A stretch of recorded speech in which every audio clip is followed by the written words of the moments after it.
Hi folks, here we go. Now the next episode. Ooh, bit of a step there. Now, Mark, our little friend, he's brilliant. He's got his digger in, he's got a little micro digger came in it, and he's dug the floor down. So now we've got a bit more level surface to work with. So now look, we're getting ready to set the abattoir end up. So we've now got polystyrene sheeting down, plastic sheeting. This is our damp-proof membrane. We've got our soil pipe running out through that. I know it does look messy, but we've got a lot of work to do yet.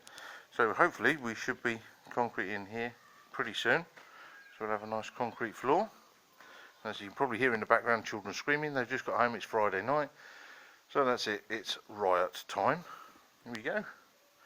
Cool, can't wait to get this concrete and then we can actually make a doorway. It's looking like a mess in here, never mind.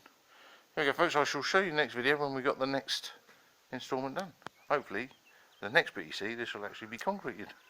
I might be able to walk on it. Cool, bye.